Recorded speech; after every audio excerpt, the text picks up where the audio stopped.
Hello, and welcome to Horror Movies and Shit. I'm your host, Jim, and with me as always is... Could you not make that music fade out? It was You very want... hard. It was a very hard cut from what I heard.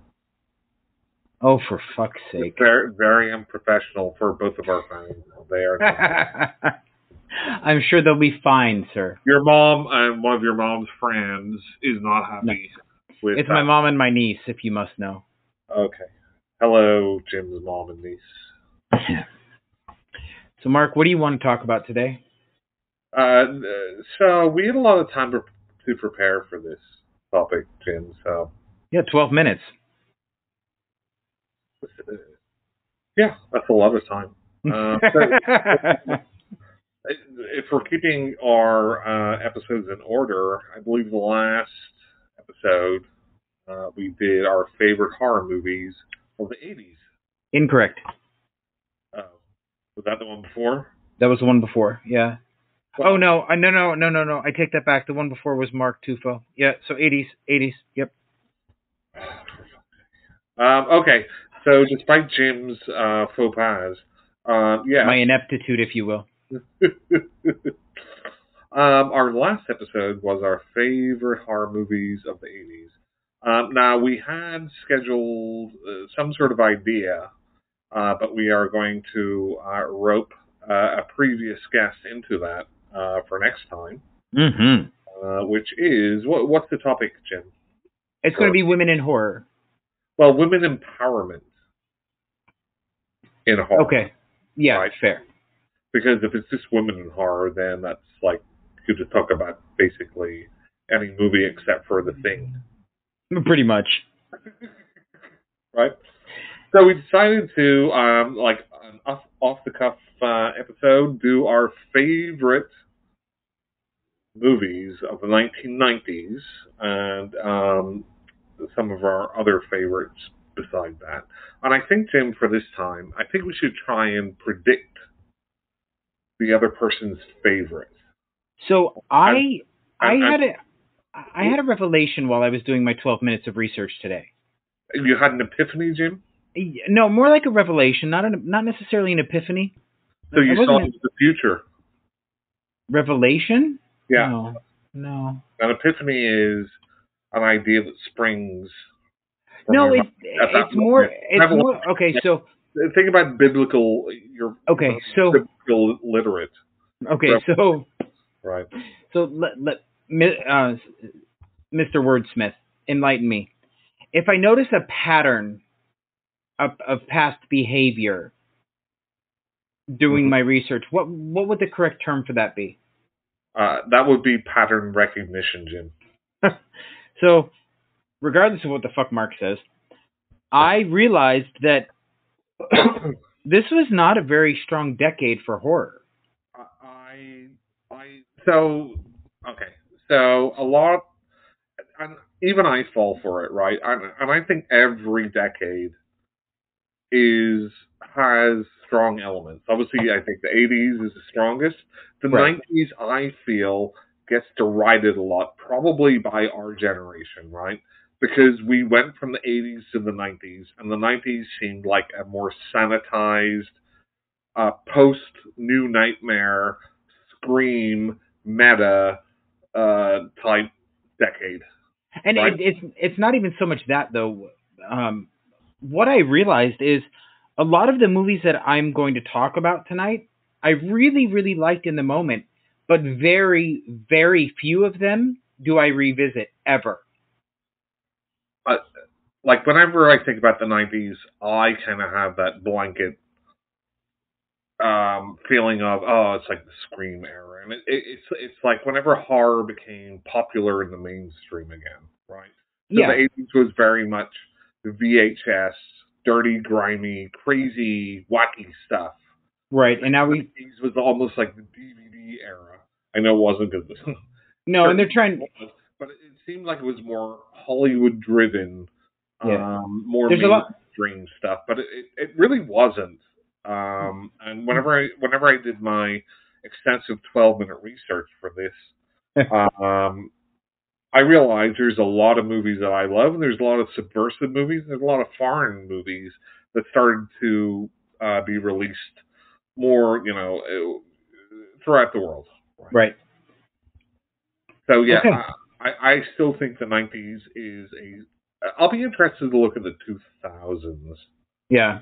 actually more than the '90s because I Which also is have some of the same feelings, but it seemed less corporate, but it probably wasn't. right. Uh, but again, again, I probably just some like '80s. If it's not the '80s or even the '70s, oh, it's probably crap. But it's not. There's a lot of quality. Um, Yeah, I mean it's not that there aren't good movies or good things to appreciate about it. It's just it really surprises me that I don't revisit more of these movies ever. and yeah, yeah, I do. But it's also funny, and I think we probably talked about this before. Like whenever you talk about the '80s, right? The '80s wasn't really the '80s Right. because you're talking about maybe '78 Right. to '92. Essentially. There's wiggle room within the 4 years before and after, and then you see more of a shift. So I'll be honest with you. My strongest years of this decade are going to be 1990, Mm-hmm. 97, and 99.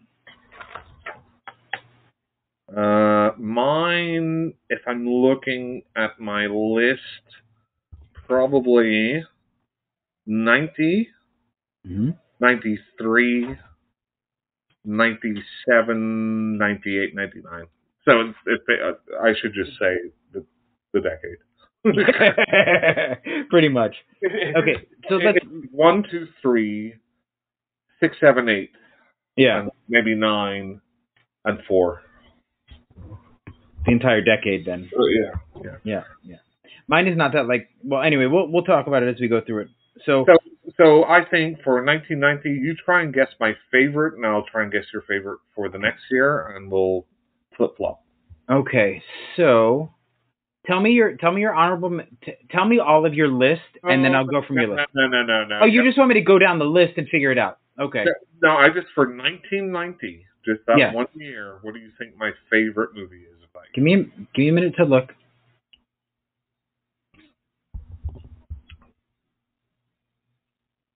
I'm not going to go with the obvious. okay. Well, because Dark Side of the Moon came out that year. The I'm gonna event go. is a precursor. Yeah, Yeah, I'm gonna go with The Exorcist 3. that is correct. Yeah. So go ahead with your list, and then I'll talk about mine. Okay, so I'm gonna give you my entire list, and then you can pick from there. I'm gonna narrow it down for you a little bit, right? So the first movie, and I. Oh, actually, yeah. Let me just pick. Right. So we'll Okay. we'll just pick. So Okay. thinking. I am going to go with it. Yes. Ooh. Yep. Where's my bell? I need my sound card back. Where's my bell? Oh wait, you want some cheers? I can give you cheers. There you go. Ready? Where is it? There. How's that? Yeah. There's a hole here. There you go. So let me talk about my movies for 1990, right? Because there were a lot that I really loved. Obviously, Misery, which I hated when I originally saw it because I had just read the book when the movie came out, and it was really hard for me not to compare it. But as I got further and further away from reading the book, the more I appreciated the movie. I thought it was really well done. The performances were solid, and it was good. I think that's one of the movies where it's, and I hate trying to break things into genres, right? But thriller, horror, I think that it's a great movie that runs both sides of it. Yeah. And this is also the time when I was deeply entrenched in Stephen King. So I was, anything with his name on it, I was all about it at that point. What's that? Langoliers? Yeah, I loved it. I loved it. It was very true to the book. I thought it was done really well. So anyway, So, sometimes whenever people talk about the most annoying kids in horror, right? oh Jesus, And for me, because some kids like the Babadook, the kid in the Babadook, and we talked about this before, yeah, is supposed to be annoying, yeah, right? That's what the character is supposed to be. If people think that character is annoying, that actor nailed it and the director nailed it. That blind kid in the Langoliers is the most fucking annoying kid in movies. nah, no, she's not. Name me a more annoying kid that wasn't supposed to be annoying. Ellie from Pet Cemetery. But the original? Yeah, the daughter. I don't remember her Are you being kidding? that annoying. No, She was she was awful. a bit of a non-entity to me. She didn't evoke anything from me. Well, then you didn't watch the movie and you missed the point, sir. I, I she just wasn't that annoying. She was to me. But I was also a lot younger than you in the 90s, so maybe I was just closer to her age. What? Was it her haircut? No, it was her voice. Oh, it's her voice. Yes. Yes, it was. This guy forward from me. I mean, Not quite. You might be worse. So, well, that a lot of times. some of my honorable mentions, right, is The First Power. I loved the movie from beginning to end. I thought it was really well done, even though now I look at it and it's terrible. I still loved it in the 90s. There was a lot of those types of movies in the 90s too. And I think wasn't it kicked We'll up? talk about some of them, and it's what do you call the main actor?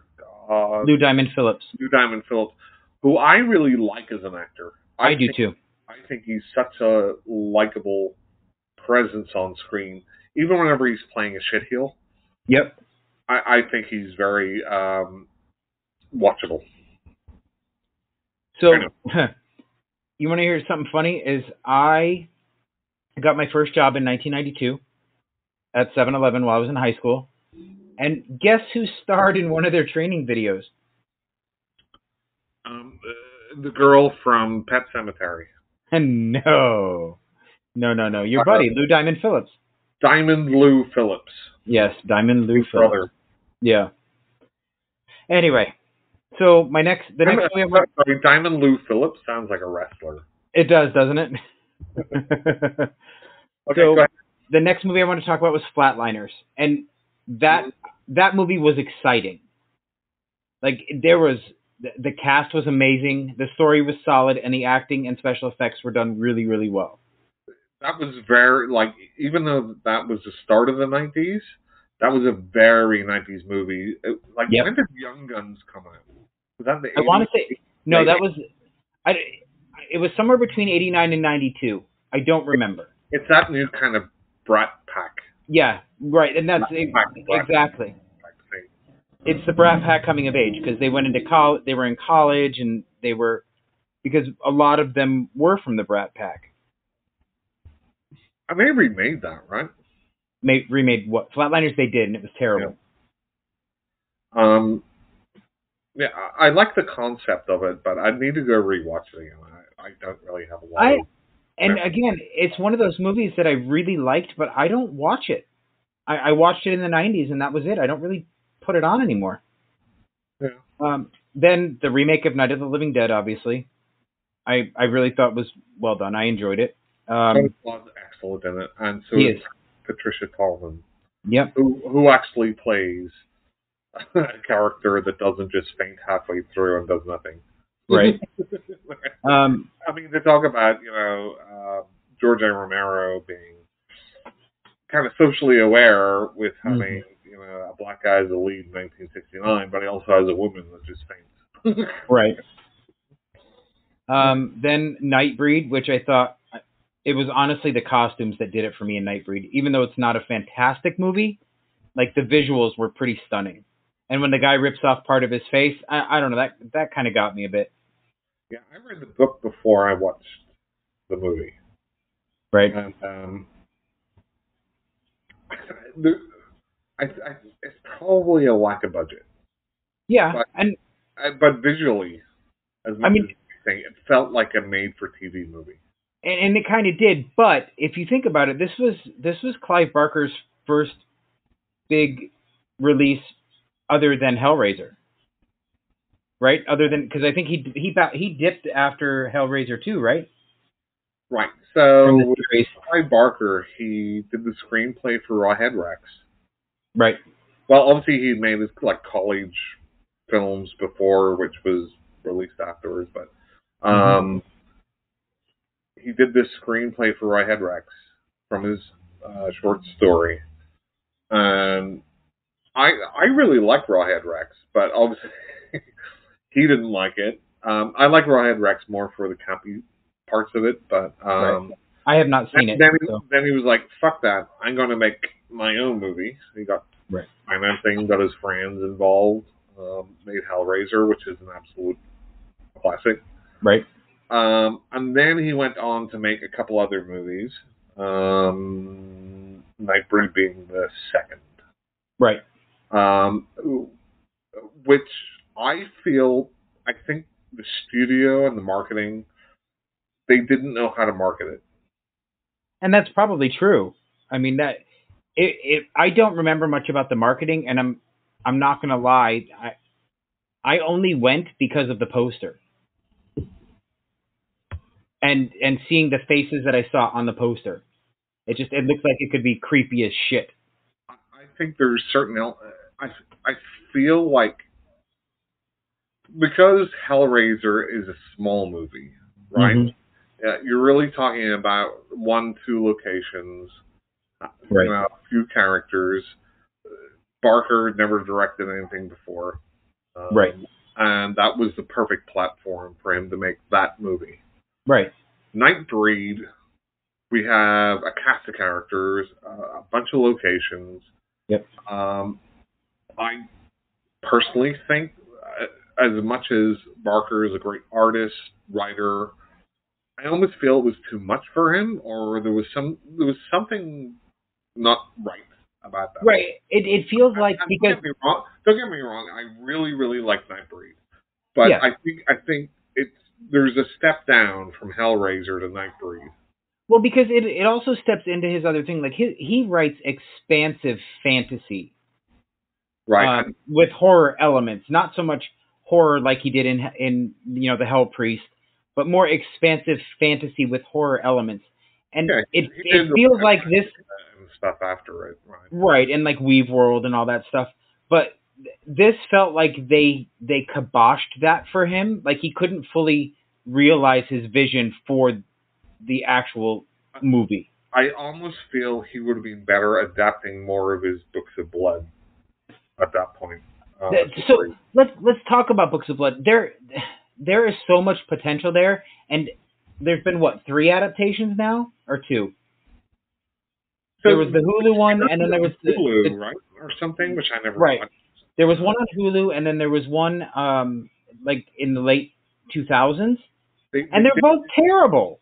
They did the movie Books of Blood. Right. They did a movie Dread, which was from Books of Blood. Okay. I don't know that one. And I'm sure there was 1 or 2 others.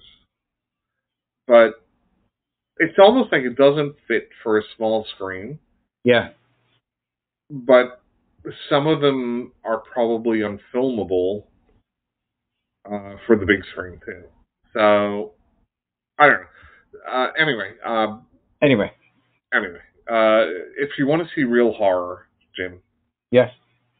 the director's cut of Nightbreed. Okay. There's horror in that. Okay. Where Boone's girlfriend is singing in the nightclub. Okay. And the actress is fine, but that song and her singing is the stuff of nightmares. Oh God. I should have figured there was some stupid gut punch in this.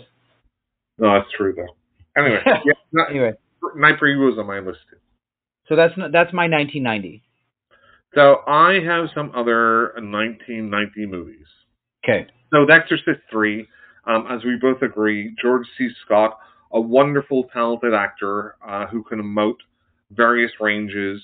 Brad Dourif, fantastic.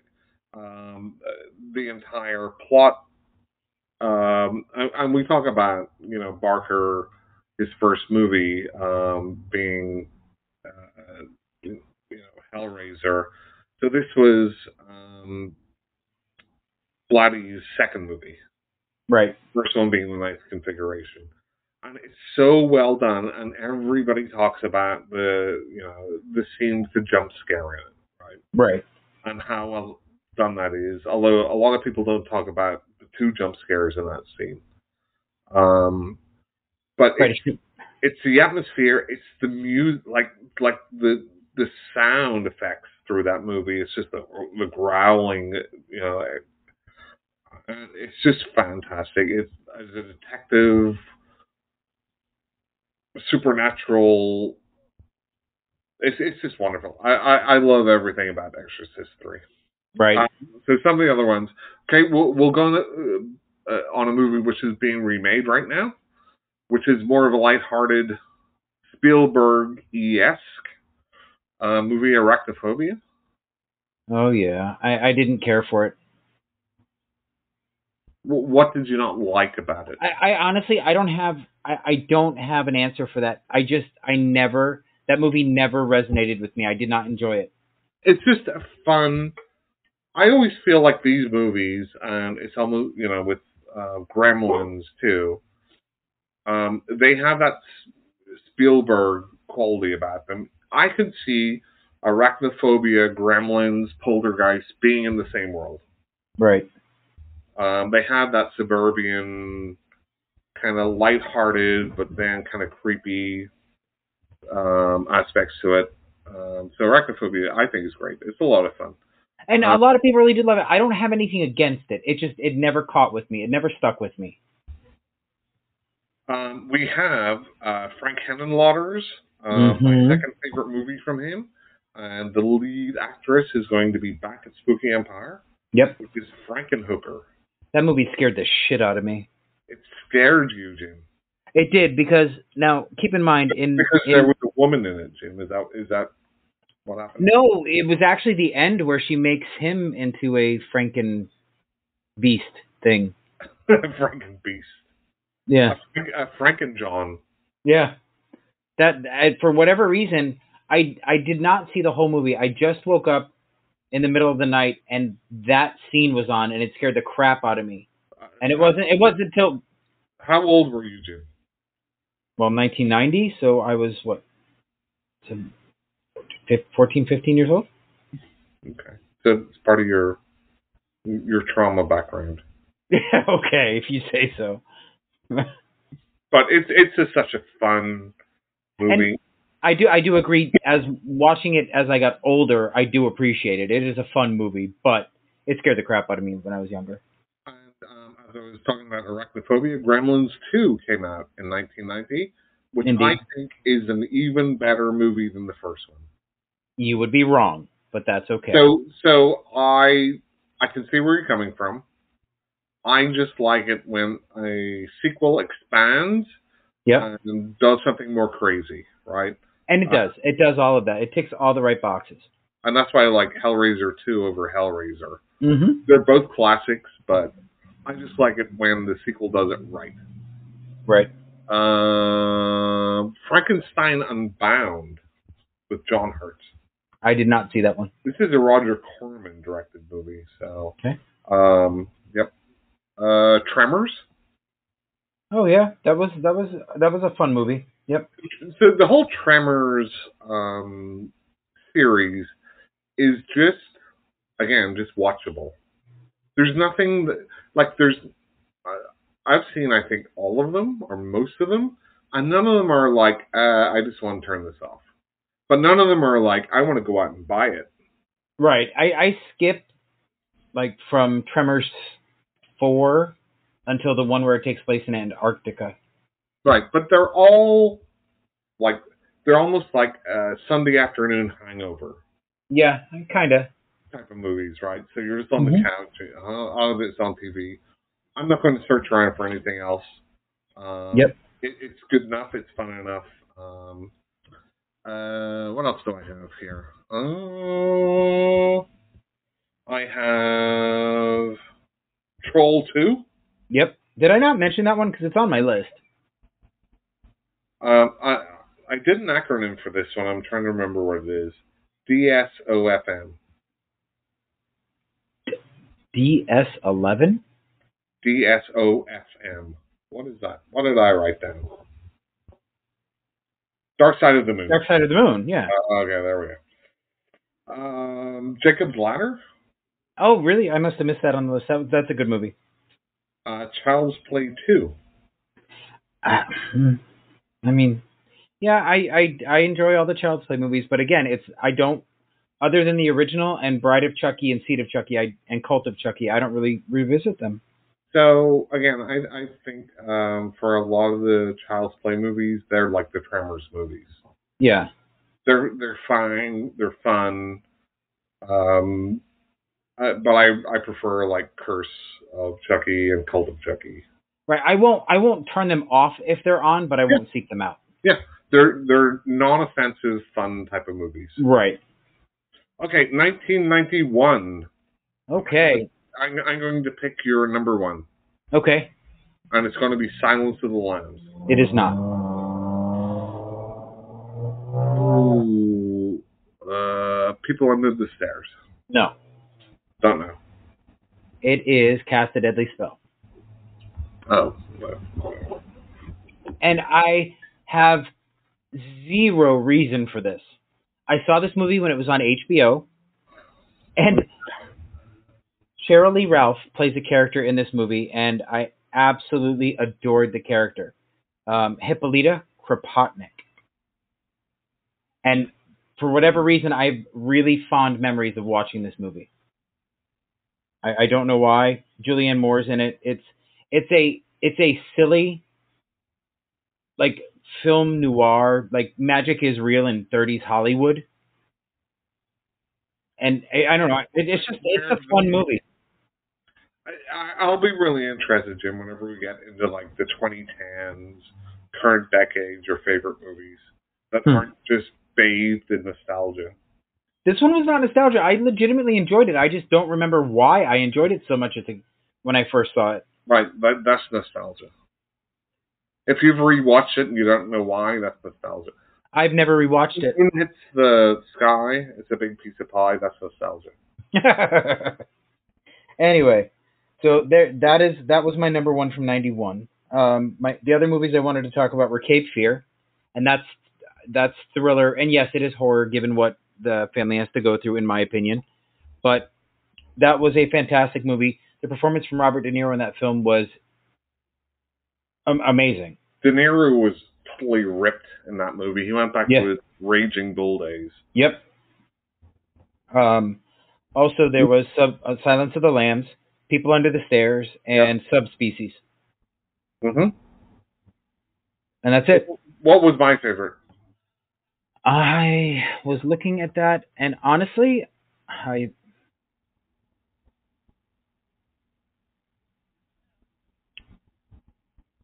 going to go with The Pit and the Pendulum. That's on my list, but I think Head and Shoulders.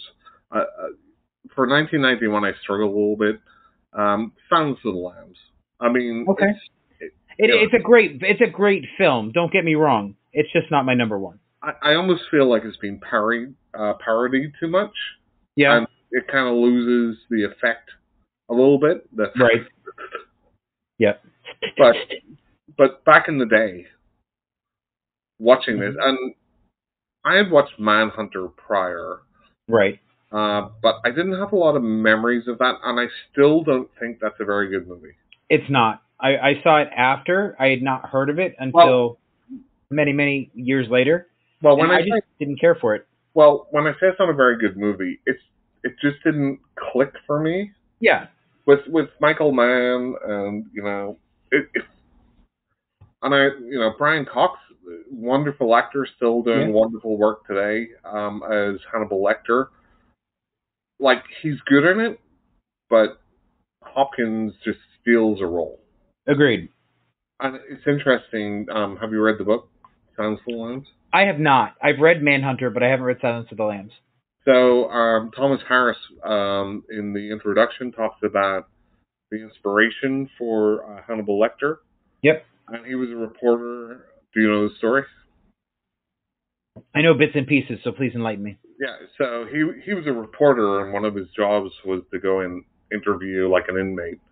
And he went in, and he was like looking around, and he was talking to this guy in the medical wing of this prison. Right. And he was a real smart guy. Right. And it turned out that he was an inmate who was acting as not acting. He was the doctor because they kind of brought him in and said, "Okay, you're a doctor, you can do this." But he's so smart, and but he was one of the convicts, Right. and that was his inspiration. So Pit and the Pendulum, yes. People Under the Stairs, Yep. one of Craven's most quirky movies, and he made a lot of quirky movies. He did. But it's a lot of fun. Child's Play 3, which is maybe the best of the first three. That's not the one where he's in military school, right? It is. Oh, yeah, I hate that movie. And Silent Night, Deadly Night 5. Mm. With Mickey Rooney. Yeah. Who famously came out against the first one. And then he stars in the fifth one. Right. This is the Toy Maker one. And this one is just so fucking bonkers. Right. It is brilliant. I'm surprised Nudist Colony of the Dead didn't make it on your list. Well, who said... Well, I haven't finished my list. Oh, okay. So my last one is Nudist Colony of the Dead. You liar. I did want to talk about one film that I did not mention. And I don't know if this is good or bad because, I mean, the movie itself is shit. Right? It's not a great film. It's garbage. There's too many cameos. The storyline is stupid. And that's Freddy's Dead: The Final Nightmare. So the thing I wanted to talk about is the director. Mm-hmm. And the fact it is, and she's been involved in the series since the beginning. Right. She was a line producer on the original Nightmare on Elm Street. And I don't understand how the story went so wrong. So, and I don't know who. So, I think the person to blame is the writer. The direction is unremarkable, right? But it's not bad direction, and right. I don't think the director had any play in the writing. But whoever wrote that is just like it's so bad. But you know what? I'll still rewatch it. I mean, the positive we have Roseanne in it and Tom Arnold. I'm not gonna lie, I'll still rewatch it. Yaphet Kotto's awesome in it, but he's great in anything he does. Do you know? So I was watching Red Letter Media. Do you know who that is? I do not. It's a very popular YouTube channel that does a lot of reviews. Okay. And they had a Nightmare on Elm Street trivia game. Okay. So they were being asked. I guess when Freddy vs. Jason was released, there was like a box set game. Okay. So they were just like reading off questions about the Nightmare on Elm Street series. Do you know, like, the main woman protagonist, the one with the dark hair? Yeah, Lisa Zane. Right. She's Billy Zane's sister. I never knew that. Really? Yeah. Oh. How would I know that? I don't know how you didn't know that. I knew that. You would think that I know a lot of trivia. You would. That's why I'm so surprised. Anyway, moving swiftly forward to 1992. I will guess your favorite movie. This is a gimme. Is Candyman. No. Alien 3. Yes. Yep. Alien 3, of course. And it's not because it's a great movie. It's because this is 100% because of my love for the franchise. So you love the franchise, so you love the movies. Exactly. I love the franchise, so I have nothing but heart for them. So what do you think about Alien versus Predator Requiem? That is not in the Alien original trilogy or quadrilogy, so no. No. It is not. It is not in franchise. Yes. It is not. No, it is not. It is straight up garbage. Because no. It is not. It is not.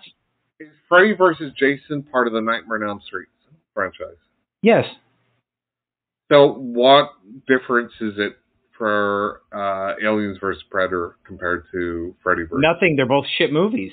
No, but you said one is in the franchise and one isn't. So how are you delineating the difference? Because there is nothing other than the alien character. Right. There's nothing in Freddy versus Jason apart from the Freddy character from. Incorrect. There's Freddy. There are the kids from Springwood. Right. You have the mythology, which you have in the Alien versus Predator movie too. No, it's horseshit. You do. No, they didn't just come from nothing. It brings along the whole mythology.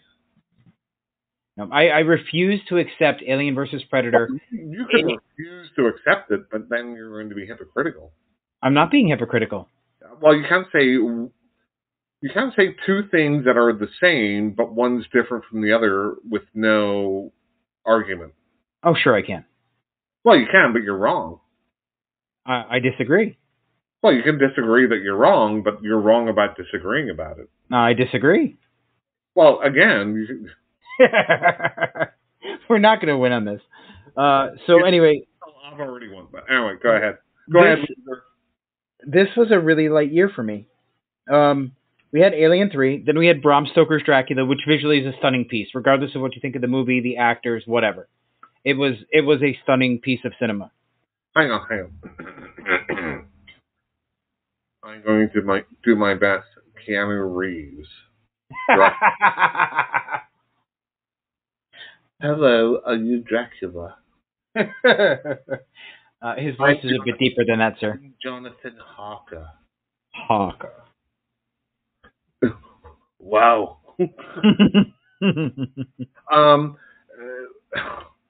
I have so many mixed feelings about Bram Stoker's Dracula. Visually, I think it's great. Yep. But it just feels like empty or something.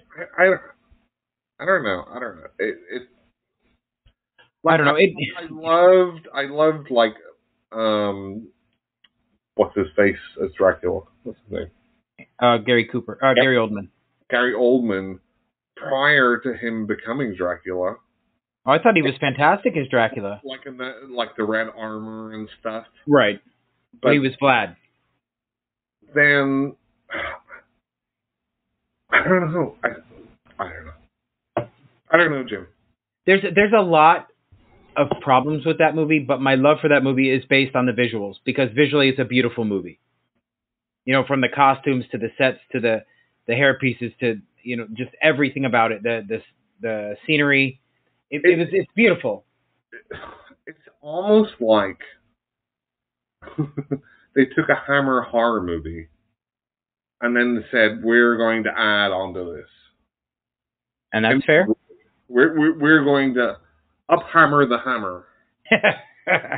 we're going to up-gothic the gothic.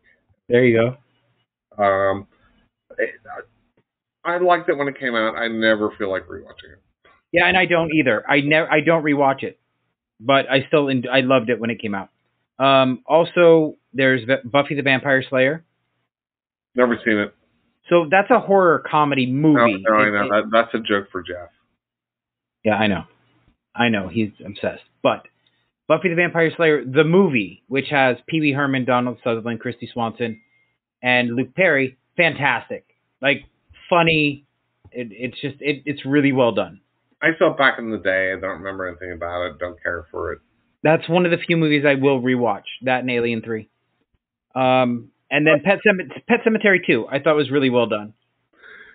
Should we dissect Alien 3 again? No, we shouldn't. You know, I'm holding on to that Alien episode for us to do at a later time, right? I still have it. You haven't released that? I have not released that one yet. A Predator episode and then pair them up against each other. Oh, fuck Predator. That's not very nice. Anyway, that's the end of my 1992. So, what is my favorite movie of 1992? Hold on, I closed out my list by accident. Let me pull my list back up.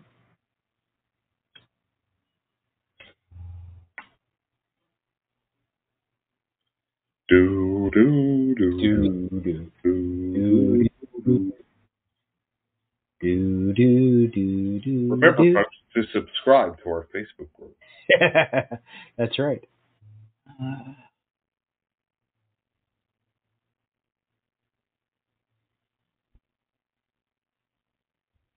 Well, I know it's not Hellraiser 3.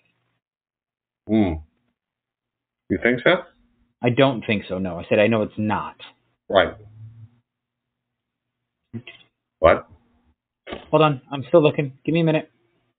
I'm pretty sure it's not Sleepwalkers. I am going to go with Tetsu 2.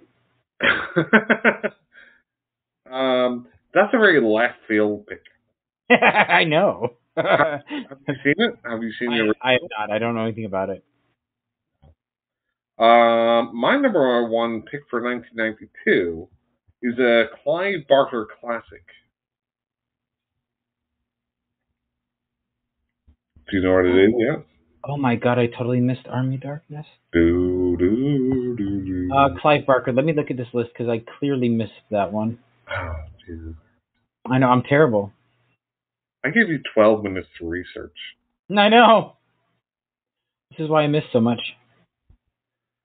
90s Clive Barker, very famous movie, recently remade, Jim. It's Hellraiser 3. Remade, but a sequel, I guess. I don't know how you could even pick that as a good movie. That movie is terrible. Candyman? Candyman is not. Is it Clive Barker? Holy shit! Yes. Short story, The Forbidden.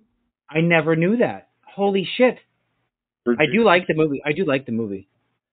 Wonderful score. Yes. In that movie too. So much gets done right with that film. It's fantastic. Tony Todd is just epic. Mm-hmm. So a podcast that is still kind of ongoing, but it was one of the first podcasts I listened to, which was Horror Etc. Anthony Mann is one of the guys from that original one. He does like audio plays and movies and stuff, and he did a audio book of kind of Dracula, their own take on it. Okay. Tony Todd is Dracula. Oh wow! And I swear the sound mix. Yeah. His voice is so deep. Yep. I was listening to my car, almost blew my speakers. It was so deep. I am your Lord. And it's just fantastic. Yeah, Candyman, I think, is one of the shining lights of the 90s. Mm-hmm. Fantastic all the way around. The sequels, again, it's almost like the Candyman sequels are a lot like the Hellraiser sequels. Yeah. The recent remake, I thought was super clever. It mightn't work 20, 30 years from now. Right. But the whole say his name works so perfectly with, the African American aspect of it and, the police brutality and that whole campaign. I still haven't watched it yet. It's good. I like it. The one thing which I was disappointed was most of the kills are off screen. Yeah. But it's definitely well worth watching. It's all about the gentrification of an urban area and the mythology of Candyman. So it kind of drives that. Hellraiser 3, you brought it up. This is a weird turning point in the Hellraiser franchise. Yeah. This was like their one shot at being a big Friday the 13th, Nightmare on Elm Street type mainstream movie. Right. It was Hellraiser Gone Hollywood. Right. I usually refer to it. And it's so problematic, but it's almost like the bad things and the good things kind of weigh each other out. Yep. So it's good. It's not bad. It's not good. Or like great. It's in the middle because Doug Bradley gets to really have a front and center role in it, which is great. If this movie were a bath, it would be tepid at best. Yeah, and Peter Atkins, who wrote 2 with Clive Barker, he wrote 3, and then he wrote 4 that was butchered to a certain degree. Right. Funny story, like he's an actor in it, right? So right. He plays Barbie. Oh, okay. The bartender that's got the barbed wire around him and throws right. Molotov cocktails. Yep. And he was talking about the director, Anthony Hickox, who's a great director. He directed Waxworks. Okay. And one of the Nightmare on Elm Street, I think. But he wanted him to be on set because he wrote it. Right. But he wanted, like, if there was any, like, rewrites or anything, but they wouldn't pay Peter Atkins to be on set. So he said, well, why don't you just play, like, a bit role so you could be an actor and then, like, write stuff as you're here. But, yeah, it like, after 1 and 2, it just felt a little sanitized to me. Yeah. Okay. We're on to 93? I still have 92 to talk about. Okay, go ahead. Okay, probably have to start talking quicker. Ready? 3, Yep. 2, 1, go. Dr. Giggles. Okay. With Larry Drake. Do you know who he is? Yep. I do not. He's a motherfucker. Have you ever seen Darkman? Once, yes. He was also on L.A. Law. Never watched it. Look up Larry Drake. I'm sure you've seen it. He was Dark Knight of the Scarecrow. I saw that once. Yeah, he was fun in that. Army of Darkness. Oh, him. I know his face. Yeah, okay. I know who he is. Army of Darkness? Yeah? Oh, shit. Yep. Which I think is the weakest of the first 3. Yep. It's still fun for Bruce Campbell and stuff, but I think it went too far from horror. Hey, she-bitch. Yeah. Just tell the talk. Yep. Ghostwatch. Never saw it. Yeah, you probably wouldn't have. This is a pretty famous BBC quote-unquote documentary, which they did in Halloween. Yeah, you told me about this before. I think we talked. Mm-hmm. Evil Toons. Never saw it. It's a Fred Ray Olin movie, which is kind of like Who Framed Roger Rabbit. Okay. But sleazy. Okay. Innocent Blood. Never saw it. Which is the John Landis vampire movie. Okay. It's pretty good. I like it. I can't believe you forgot about Dead Alive or Brain Dead. Did I really miss that one? Oh, well. You did. And for a while there, that was my go-to movie whenever anyone came over to watch a movie. Let's see if you can sit through this, and then we can be friends. I guess you needed 13 minutes for research. I must have. 15 probably would have been better. And then a movie which was kind of a forerunner for a lot of movies, which was the Belgian movie Man Bites Dog. Never seen it. It's a black and white movie where there's a serial killer, but there's a film crew who wants to follow him around and make a documentary around him. Okay. So they're following him around. He's killing people, but as the movie goes on, they kind of get implicated in some of his murders. Oh, It's kind of a gritty pre-Blair Witch Project. does he talk like Donald Duck? What? No, he doesn't. Of course. No, no ducks. Unnameable 2. I only recently seen the original. Second one's pretty good too. It's got John Rhys Davis in it, so Okay. it's fun. 1993. On to 93. Are you go? So you have to pick my favorite, I think, for this one. Oh, you want me to go first? Okay. Mm-hmm. Let me see. I have two which are kind of tied. Yeah, I do too for this year. If you pick one of these two, Jim, whenever we go to Spooky Empire, Yep. I will give you $100 if you pick one of these two movies, which is my favorite. Okay. Let's see. I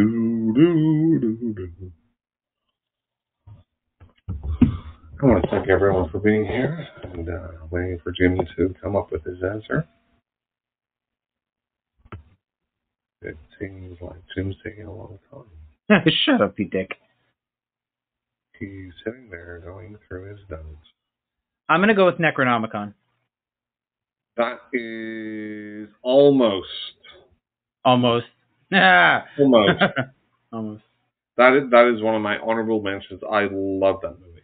I figured you would. Do you like that movie, Jim? I've never seen it. So how did you know I liked it? Jeffrey Combs. I don't like everything Jeffrey Combs is in. No, but you are a fan of his. Right, but that doesn't mean I like that movie. No, but it's also based on Lovecraft too, and I know you like that weird stuff. And we'll talk about that a little bit more in what we've watched. Okay. So I'm not going to let you have another pick because you might pick it, and I don't want to give you $100.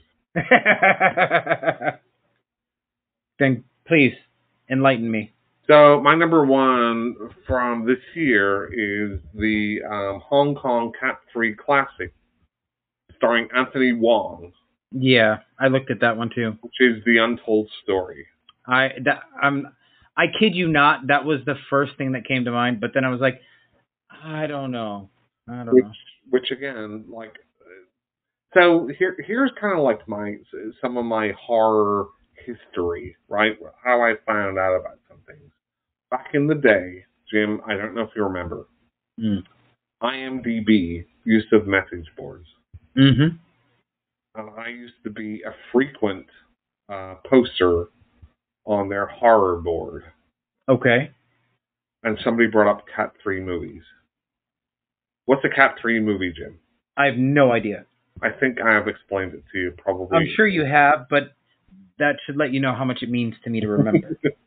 The Cat 3 movies are Category 3, and that is the rating in... basically, it's like an X rating in the U.S. Okay. Rating, but this is in Hong Kong. And this is Hong Kong prior to China taking over Hong Kong.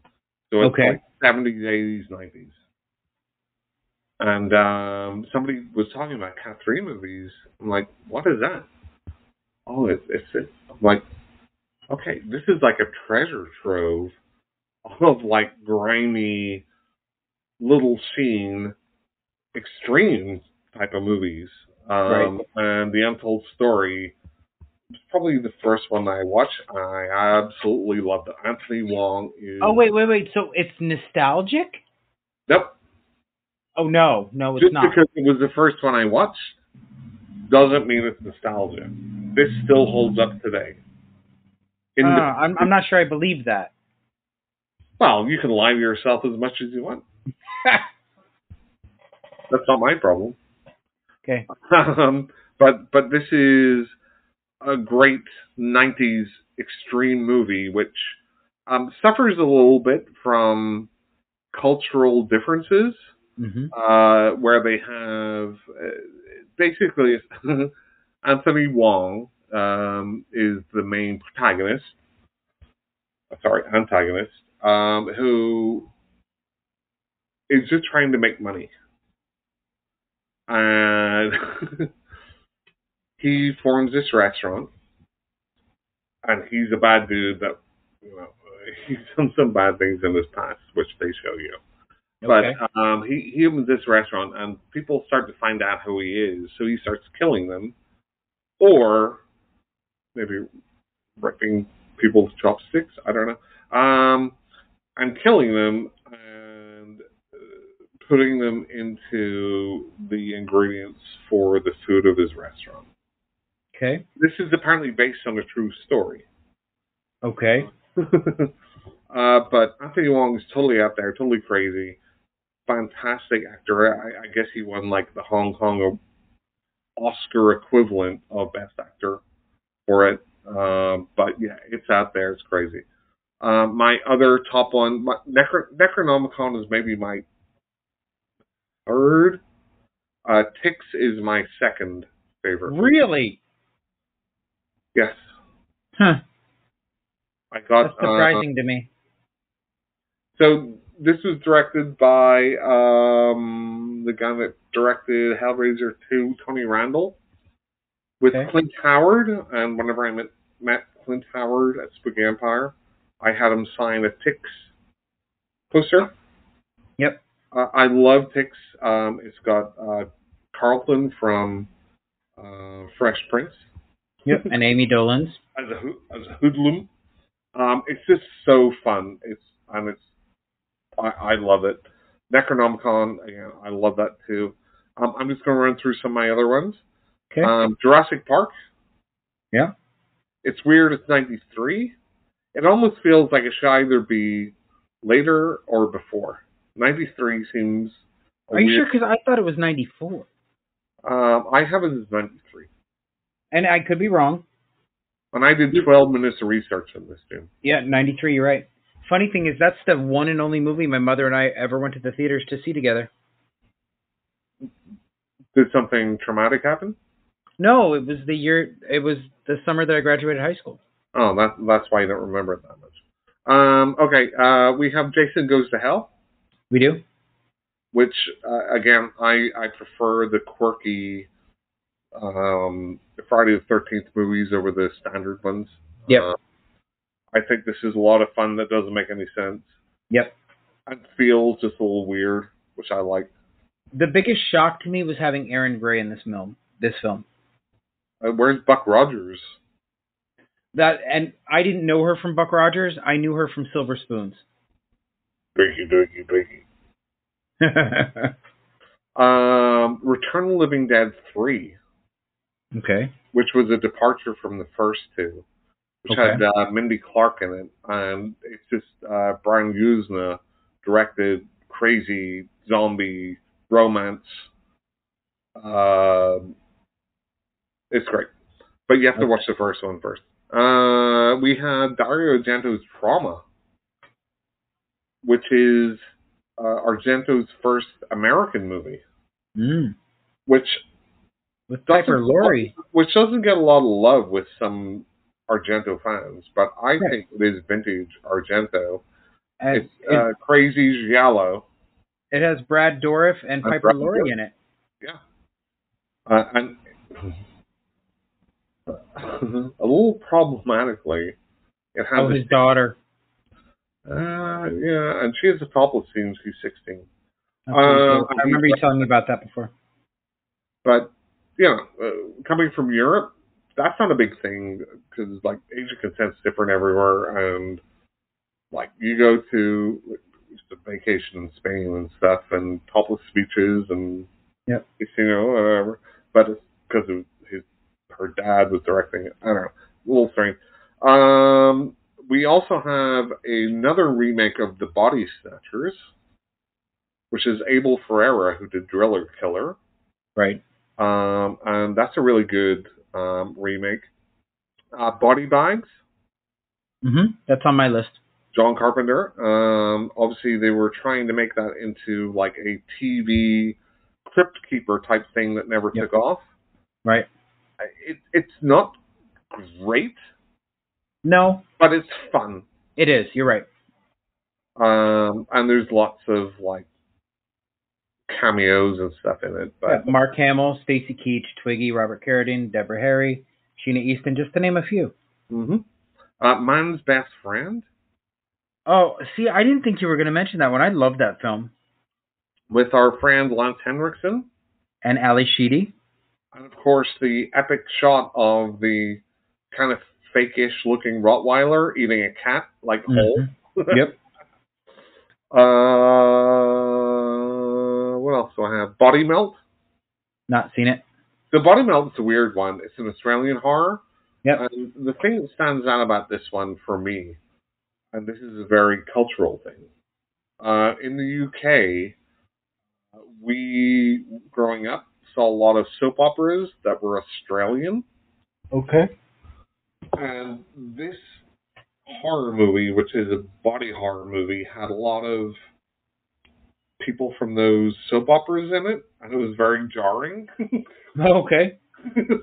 And that's my list. Okay. 93. We should probably hear this. We probably should.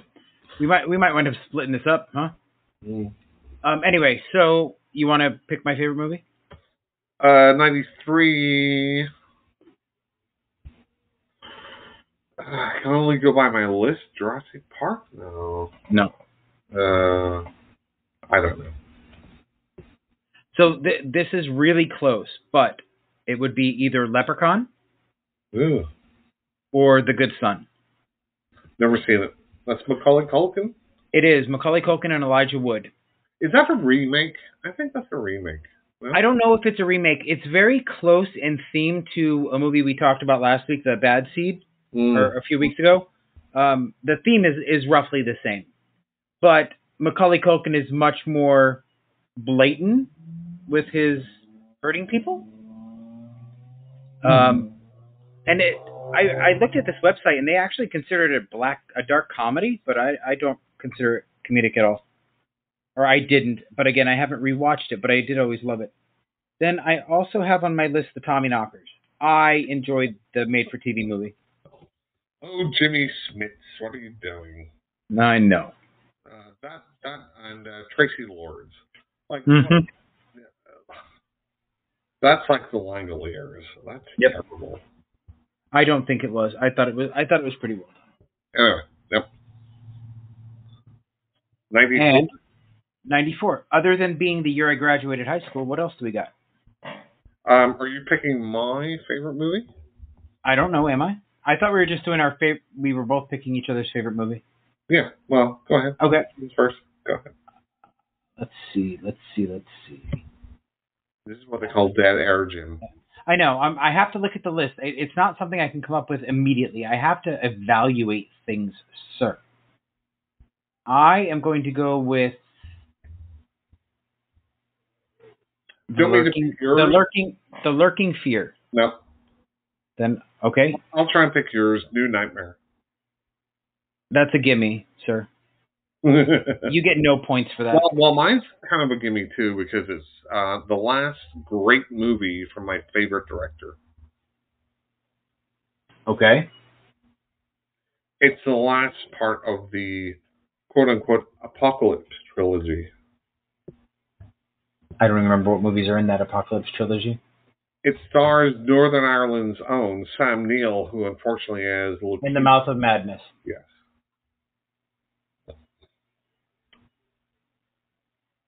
Correct. Lovecraftian, wonderful madness. Yes, it is. It's on my list. I'll just rattle off my list. Okay. Next up, we have Death Machine. Never heard of it. Brad Dourif I see that. Is let loose to play a completely crazy person. So he's in his element. Yeah. It's a pretty goofy movie, which has elements of like Universal Soldier in it, and a big machine that kills people. Okay. Also, Phantasm 3. I love all the Phantasm movies. Yeah, well, for different reasons. For different reasons. I don't know how you watch one or two and like one or two of them. I don't like the other ones because they're all so quirky and wonderful. We have a couple of big Hollywood, Universal monster kind of reboots. In '94, we have Wolf. Which is fantastic. We have. I might need to rewatch that. I don't remember much about it. And we have Frankenstein, which I find like if I put that up against the Dracula movie, I prefer the Frankenstein one. I don't. That one never resonated with me, and I don't know why. I just find it, and maybe it's subject matter. Maybe. Another Hong Kong Cat 3 classic, Red to Kill. Okay. And Italian classic, Cemetery Man. Okay. And that is my list for '94. So we've talked about most of my list, with the exception of Leprechaun 2 and The Stand. Yeah. And we're still in the middle of my I love everything with Stephen King's name on it phase. So that was fine. I make no apologies. 95. 95. What you got? I'm gonna go with Castle Freak. It's on my list. Not your favorite? It's not my favorite. For your favorite, I'm going with Demon Knight. Incorrect. Maybe we'll have the same favorite. I don't know. I doubt it, but we can try. Okay, go ahead. So my favorite movie from this year is kind of a horror thriller. It's a serial killer movie called Copycat. With Sigourney Weaver. And what's her name? Her name, Holly Hunter? Yes. Okay, yeah. Who's in The Burning? Yes. That was my favorite. I mean, Demon Knight is on my list, but it was not my favorite. It's weird. Copycat. The name Copycat is almost like there was a lot of post Silence of the Lambs copycats. Yes, there are. And that kind of fit into it. I liked it when I watched it. Yep. I need to rewatch it. But it almost falls into the Fallen, Silence of the Lambs, Copycat Detective 7 almost. Yeah, it kind of does. You're right. God, when did 7 come out? I don't have 7 on my list. That was 90s, wasn't it? No, I thought that was early 2000s. Let me look. Okay, good. But continue with your list. So my number one, Jim, what is my number one? Oh, shit, it was this year. 95. For what? 7? 7. Mm-hmm. Why is it not on my list or your list? That's weird. I don't know. I don't know, but it did. It was released in 95.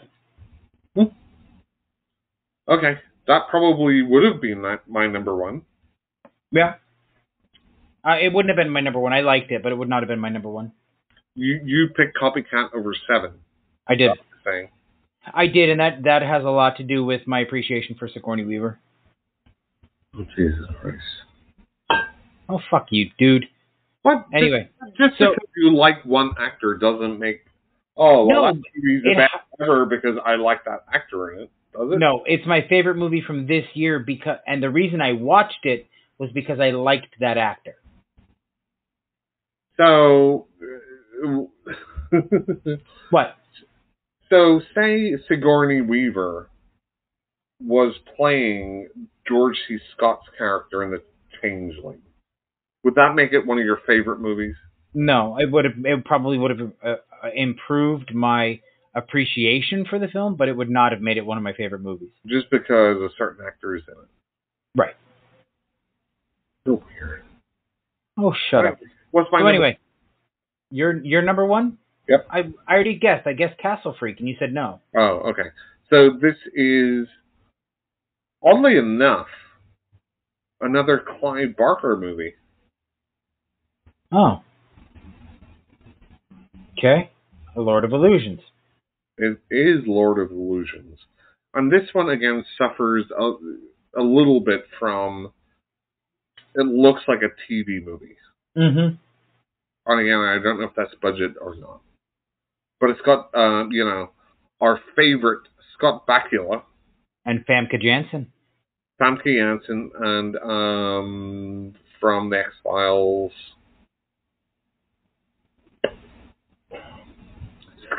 I was going to say Skinner. Is his name Skinner? I've watched X-Files in forever. Well, Skinner was the guy that ran the FBI, which is Mitch Pileggi. Yeah. Mitch Pileggi, yeah. Who is the cult leader. Right. Yeah, I don't remember much about this movie, so I can't say for certain. I can't say anything with any temerity. Again, this is kind of a weaker year for me. Demon Knight. Yep. Which I thought was fantastic. Day of the Beast, which is Alex de Aguilera Spanish movie. Who he's still making great movies. Mute Witness. Never seen that one. Tales from the Hood.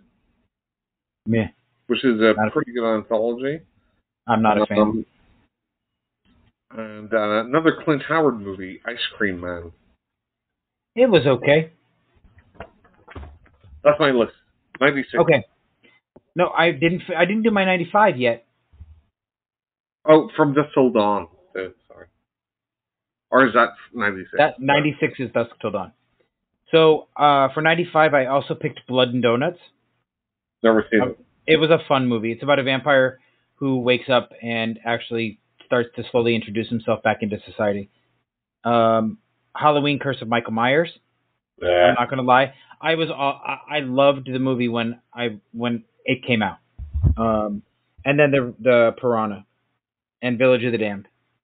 Seeing Kirstie Alley kill herself on a table. The Piranha, that's the remake made for TV one. Yes. With the woman from Baywatch in it. Yeah, Alexandra Paul and William Katt. I liked it. I don't have anything bad to say about it. Okay. Are you exasperated, sir? As usual. Yeah, as usual. Now, fuck you, move on to number 96. Yep. Okay. I know it's got to be Scream. I'm kidding. Totally kidding. I honestly am going to go... Here, Jim. I am going to go with... I can't pick between two movies. So I am going to go with The Frighteners or Bad Moon. Neither. Really? Okay. Not seen Bad Moon, by the way. Oh, okay. So it was a movie that I mistakenly thought was 95, and it's From Dusk Till Dawn. Okay. So funny story about From Dusk Till Dawn. When I saw it in theaters, I absolutely hated it. Did you not like the change in tone? I did not like anything about it, and the biggest thing that annoyed the shit out of me was Quentin Tarantino in this film. Now, okay. Wait. Fast forward a year, and I now understood more about the tone and the comedy, the direction, and I have a much deeper appreciation for it. I actually do like it. I think this, as far as Tarantino acting, is the closest to what I think he is as a person. Mm-hmm. Just a real creep. Yep. Don't get me wrong; he's probably a real nice guy. But I've had several people tell me I look like him. He just looks like a creep, and his weird foot fetish thing. Yeah. But again, don't get me. He's I'm not going to say a genius because some of his movies I don't like, but I mean, you can't take away from some of his stuff is really good, and some of it's really, really bad. So, I think the best thing I can say about Tarantino is probably the start of Django Unchained. I've never seen it. Or the start of Inglourious Basterds. Never seen it. So what he can do with words to build up tension, Yep. it's kind of like the Hitchcockian thing of, well, if two people are talking, well, you can talk about things and they're you can have a little bit of tension.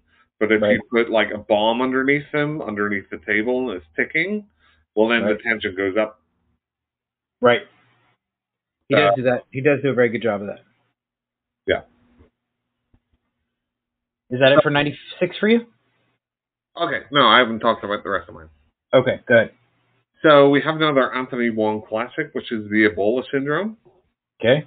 Which again, he's a grimy, horrible person who happens to get Ebola from raping an African woman. Okay. But luckily enough for him, he is like the 1% who can get it, but isn't affected by it, but can spread it. So he's a typhoid Mary. Exactly. But he's such a horrible, horrible character in it. It's just wonderful if you like kind of nasty cinema.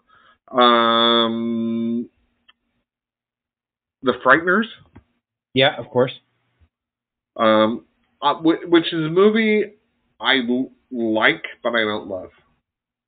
Well, yeah, you said it's too long for you. It is too long for me. I think if it was 30 minutes shorter, it would be a classic. Yeah. Corbin Bernsen. Yes. Best known for L.A. Law. Mm-hmm. But best known for me. From The Dentist. From The Dentist, which I think is one of the best Descent into the Madness movies ever made. I thought it was a really good movie. Okay.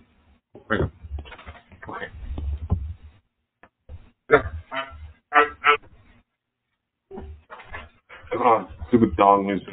Okay. Yes, and I loved his performance in it too. Yeah.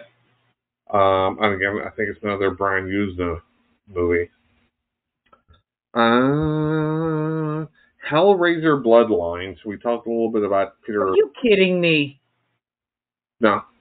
It's garbage. I disagree. Oh, you're so wrong in so many ways. So I think this is an interesting mess. Ugh. I bought Peter Atkins' novella or original script from it, which, in all honesty, isn't too different from the movie, but there is some differences. I think the execution, obviously, there was massive interference by the studio, which is why it's an Alan Smithy movie. But there's some great ideas in there. I love the character of Angelique. And I love how it moves through different periods of time. They show Pinhead too much in the light. They show him a little bit too much as, I'm going to kidnap your son. I'm standing here in the bright light. You can all see me. But despite that, the closing of the Hellraiser mythos makes sense, going from the person that created the box through his timeline. Unfortunately, it's in space, and that was kind of a trope. You love the Leprechaun movies, so you shouldn't treat this too harshly. The Leprechaun movies don't take themselves as seriously as this garbage tried to. This is a movie where there's so many good ideas. If you say so. But it's just not put together well, or it's just held back, or something. But I think this was. You talk about the Hellraiser movies, like Hellraiser. I think this is the last of the true Hellraiser movies, and that goes all like different directions. Tremors 2. We talked about Tremors. Tremors We did. And Head of the Family, which I knew you were going to bring that up. one of the best full moon movies. It was maudlin to me. Maudlin? Yeah. You from the South or something? That was maudlin to me. That's all I have for 96? My list is considerably shorter, and you've already mentioned several of them. So we'll just go with The Craft, Scream, and Thinner. That's all you missed. I didn't miss them. I chose not to talk about them. I talked about Thinner a while ago because I watched it, which was okay. Yeah, I thought it was, again, so I didn't put it on my list. I'm in the height of my Stephen King phase, so I enjoyed Thinner. The Craft, I thought was a fun movie. It got pretty dark, but it was a fun movie. Because keep in mind, I had just graduated high school at this point, so I was of the right age range to appreciate it. And then Scream, I thought was a good slasher, and I love Wes Craven. So anyway, that's it. 97. 97. The Relic. I'm going to pick your favorite. Well, I just picked yours. Event Horizon. My favorite? No. Ooh. Okay. What's my favorite then? The Relic. Correct. Yeah. So what's your favorite? My favorite from this year, you're probably going to think is garbage, but Anaconda. I have that on my list. It's not. I guess that is such a 90s movie. It is, but it combines. It's got the comedic elements. It's got the searching. But my biggest fear is snakes. And I don't care if there's CGI. The thought of a giant CGI snake chasing me down the Amazon freaked me out. And the wink Jon Voight gives when the snake vomits him up just sealed it. I thought it was fantastic. So you've seen like the prehistoric snakes, right? The Tetraboa or whatever it is. Yeah, the Titanoboa. Yeah. Anaconda, I feel is kind of like the birthplace of Sci-Fi Channel. Mm-hmm. Anaconda, I think it's such a mishmash of. It is. You got Ice Cube and J-Lo and Jon Voight, and then you throw Eric Stoltz in there. Yeah, it's kind of like a weird B. Like even Indiana Jones is kind of a B movie, like ripping off B movies. Yeah. It's like a B movie of like Indiana Jones or something. Kind of. That would make sense. But so on my list, obviously, is Alien Resurrection because I love the cinematography in that movie. Event Horizon, The Relic, Wishmaster, and then my two favorite slashers, Scream 2 and I Know What You Did Last Summer.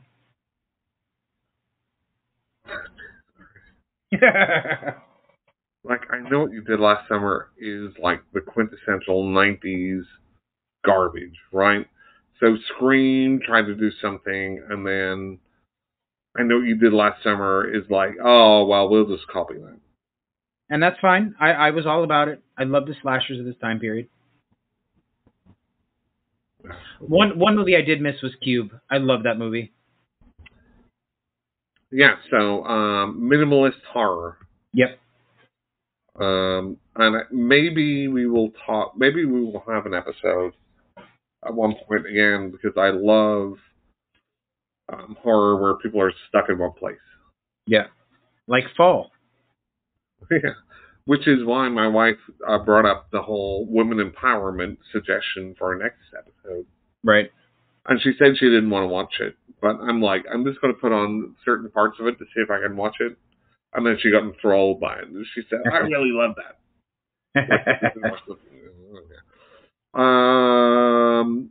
Wishmaster.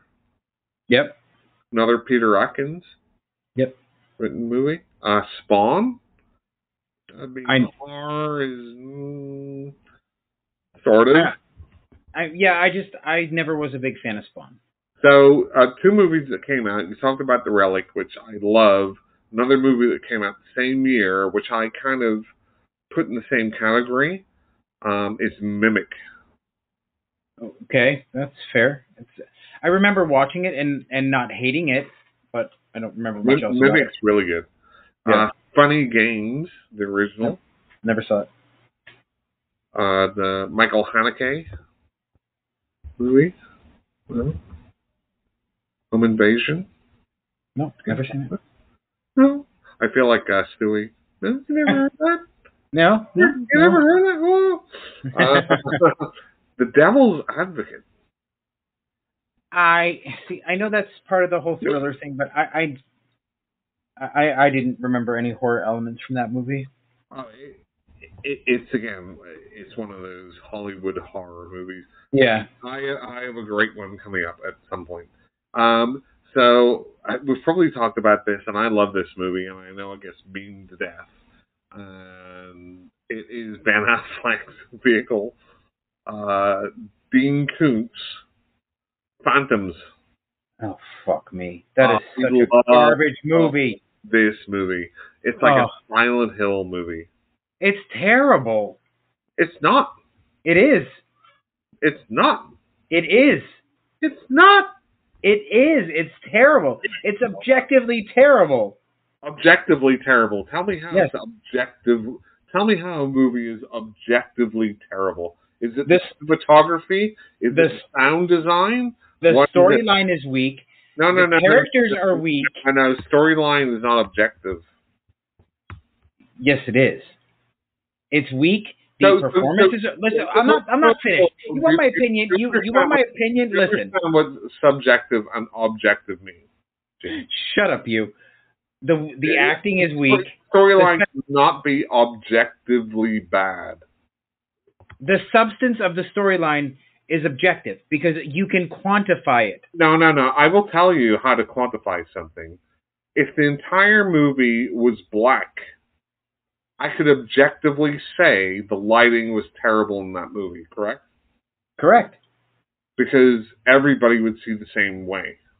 Because they can't see the movie, right? Right. If I say I like this story and you say you don't, that is not objective. That's objectively, you're wrong. That's subjective, Jim. No, objectively, you're wrong. No. Listen to my point again. If I like a story and you don't, that's not objective. Objectively, you're wrong. Anyway, on to the next one. So let me say this about that. I do love Dean Koontz' books.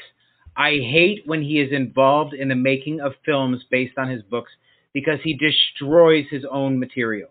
Anyway, and that's all I'll say. 98, Jim.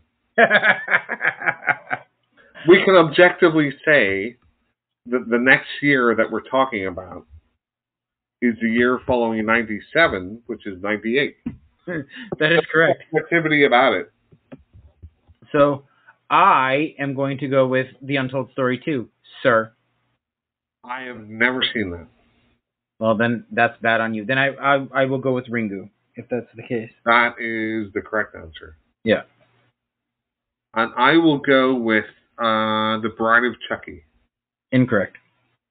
Vampires. Oh.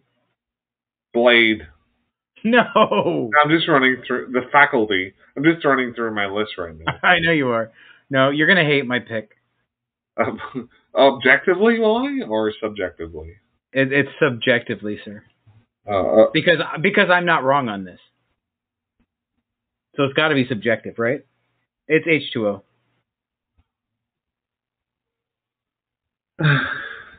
Yeah, I mean, what I will say is, after years of terrible Halloween movies, this one was competent.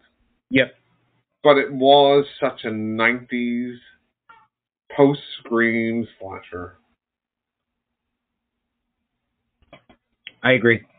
But I did enjoy it. I liked it. I will rewatch it from time to time. Did you like Josh's haircut? No, not especially. I didn't like Jamie Lee Curtis's haircut either. But she's kept it for 40 years. Ooh, you bitch. We are talking about 1998. We did our favorites, but we haven't done any more than that. Okay, you go. Go. Okay, so my list is going to. I'm just going to run through it. Apt Pupil. Yep. I thought was really good. Bride of Chucky. Deep Rising. Yep. The Faculty. Yep. I Still Know What You Did Last Summer. No. I had a hard on for 90 slashers. Ringu and Urban Legend. Yeah. See, Urban Legend. I Know What You Did Last Summer. Valentine. There was like a bunch of those ones, right? Mm-hmm. Mm-hmm. And compared to 80s slashers, they were just so like they were just not bloody enough. Agreed. But you know what I think? I think the difference was, and why I liked these for different reasons, was that I was in that age bracket where most of the characters were my age, so I could. They weren't in their 40s, Jim. In the 90s, I wasn't either. Oh, come on, man. Let's lift the veil for our audience, both of them. Well, so you're 60 now? No, you, Jim. Me? I'm a year younger than you, sir. Yeah, and dog you. So see, this banter right here. This is why I drink. Yeah, I never drank before I had this book.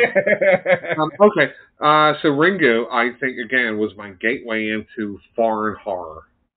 J horror. It's your gateway to just kind of foreign horror. This was when, like, prior to that, you had to kind of be, I grew up in a small country that didn't have access to a lot of things. Right. So before then, you look at like the Guinea Pig series, mm-hmm. which blew up because of what's his face, 2.5 Men. Oh, Charlie Sheen. Charlie Sheen, thinking it was a snuff movie and stuff. Right. But it wasn't until I think the late 90s you started to get more easy access to foreign horror. Right. Where prior to that, you kind of had your video store, but the video store was all Hollywood or B movies that were English or American. You might have a couple of foreign horror movies, but they were the more famous ones or something. But this is where the floodgates kind of opened. So I think Ringu, to me, not only being a great movie, right, was that gateway. So it's got like double points for that. We also had Strangeland. I hated it. Dee Snider. I have an intense dislike for that man. Why is that? I don't know. Because in the 80s, I loved... Do you not like his hair? It's got nothing to do with his hair. It's him as a person, because when I lived in Connecticut... What? He's a great person. So, when I lived in Connecticut, he had a radio show.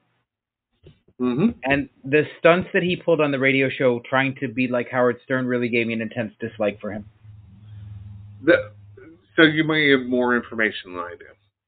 I never liked Twisted Sister. Okay. I never liked kind of that glam stuff. Mm-hmm. But what I did like was him going to sitting before Congress or whatever, whenever the whole PMRC Tipper Gore thing was going on, and he spoke very eloquently. Yeah, he's not an idiot about that. And I think in Strangeland, I love. Okay, so in this movie, his character doesn't kill anyone, right? Right. He quote unquote tortures them, which is torture. I've been tattooed, you've been tattooed, or gives them piercings, but he doesn't kill anyone. Right. And then he gets reformed. And in the movie, he's actually reformed. But it's the people outside can't let that go. So it's kind of like the Psycho 2 thing, Right. where they drive him back into madness. Mm-hmm. It's not like a classic movie which I sit and rewatch. Right. I've watched it maybe twice, but I dig it. I like it's a little different again because it's like the body modification stuff rather than the killing stuff. Right. And the way that he is reformed but gets turned back. Right. Blade. Did we talk about Blade? We did not, but it's a solid film. I had fun with it. And they're going to be doing a new one, right? Yep. Marvel's apparently trying to bring back some of the R-rated stuff to bring Deadpool back into, or not back, but into the MCU, etc. Yep. The Dentist 2, which I think is a really good sequel. The Faculty, I think you brought up, Phantasm 4. You brought up Pupil, Deep Rising. Okay, so not to prolong this podcast, but the Psycho remake. There were some neat things about it. There were some neat things. Yeah, okay. Tell me what you thought was neat about the remake. I liked the one thing. I thought that they did a good job.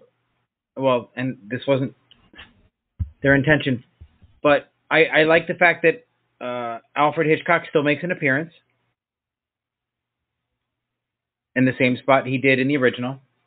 And then I don't know. I thought Vince Vaughn did an okay job in his performance. I don't think it was great, and I really was not a fan of just the shot-for-shot remake. But I thought Vince Vaughn did an okay job. I think there's a reason why there's never been a remake like this remake. Right? There's never been a literal shot-for-shot remake. Right. Because it's like, what's the point? Yeah, I can understand that. Sure, okay, swap out the actors, different actors or whatever. But what's the real point? Right. In that? Just watch the original.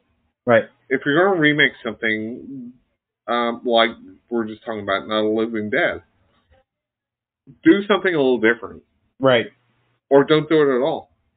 Yeah, that's fair. I mean, that's a fair opinion. I don't see the point in it. It's like, if you really love, like, the Beatles. Right. And let's just say we had physical media. You had a record of the Beatles. Right. And you went down and you bought a record of a cover band that sounded basically the same. Why would you spend your money on that? I understand. Right, so I'm right. Okay, Bride of Chucky, John Carpenter's Vampires, which I think was his last decent movie. See, I've seen the movie once and honestly completely forgot about it. So yeah, it's not great. It's okay. And Dario Argento's Phantom of the Opera. Okay. Which has got. You should even just watch it for the wonderful camera work. Okay. They have a part where it's like a crow or a raven. Right. That's circling the where everyone's watching a concert. And it's just a wonderful swooping, and I've watched the making of like how they did it. It was just amazing. It's not the best movie, but if you see it, you'll probably know it best for the protagonist being tied up and having needles taped under her eyelids. Okay. And she has like her boyfriend or whatever killed in front of her, so she can't close her eyes while he's being killed. Oh. So we are at 1999. We are. This was a very strong year for me. And yeah, for me too. Um, I'm wondering if, well, probably not because we don't agree on anything. But we no. I'm gonna go with the Nameless for you. the Nameless. Mm-hmm. What the hell is the Nameless? It's a Spanish horror movie from Spain. I have never heard of that. So this is. Oh, I couldn't even pronounce his name. Hang on a second. I will read you the. It's based on a 1981 horror novel of the same, based by English writer Ramsey Kinz. It follows a mother who receives a phone call from her believed deceased daughter 5 years. Campbell? What's that? Ramsey. Ramsey. Yes, Ramsey Campbell. Yeah. No. Her apparent occult-related ritualized murder, uncovering a nefarious cult preoccupied with the metaphysical aspects of corruption and evil. Nope, never seen it. Okay. What do you got? I mean, my answer is pretty obvious. I think it's a standout of 1999. Well, I mean, I don't know. You have to tell me. If If you tell me the Blair Witch, I'm going to shoot you. It's the Blair Witch Project. Jesus Christ. Okay. How can I help? Pardon me, what? How can I help? You just called out for me? No. I said Jesus Christ, not holy shit. Exactly. Anyway, no. So my disdain for that movie is because I got caught up in the hype when it was first released. There's nothing against the movie itself. It's really just because it made me feel like an asshole for believing it. Oh well. Okay, that's a weird take on it. That really is, because you should like it more because it was more effective. No, I felt duped. No, the only time that I would not like a movie because I feel duped is if I watch some sort of trailer and it was totally different from what the movie was. Okay. That's being duped. How were you duped by the marketing? Because I legitimately went there thinking I was watching a legitimate found footage movie, and there would be no resolution. There was no resolution in the movie. I know, but then when I got home from seeing the movie, I saw the stars at the premiere, and I went, motherfucker. Did you really, though? I did. They were the premiere? Yep. Because I'm pretty sure they told them not to appear, right? No, but they were there. I saw them on the red carpet. Okay, so Jim, I kind of feel like you need a Frasier in your life. Afraid? I do not need a therapist, thank you. Because just because you're duped about a movie means that their marketing worked. I agree. But that does not mean the movie was bad. I didn't say the movie was bad. Because you're naive. I did not say the movie was bad, and I have not disparaged the movie in any way. Okay, so how would you rate the Blair Witch Project out of 10? It would have to. I would have to give it a 10 because.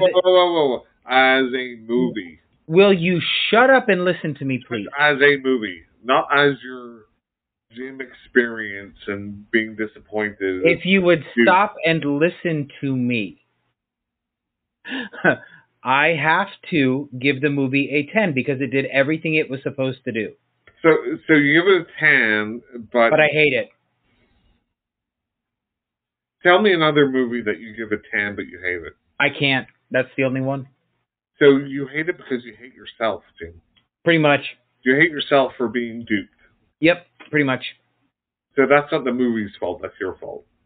So you rate yourself a 1 out of 10, but the movie a 10 out of 10. Correct, yes. Okay, so so you agree, for 1999, a 10 out of 10 movie is The Blair Witch Project. No, my 10 out of 10 is a different movie. But no, I do have to give it a, no. I'm not saying you don't have another. Yeah. Yes, but this is also a 10 out of 10. Correct, it is.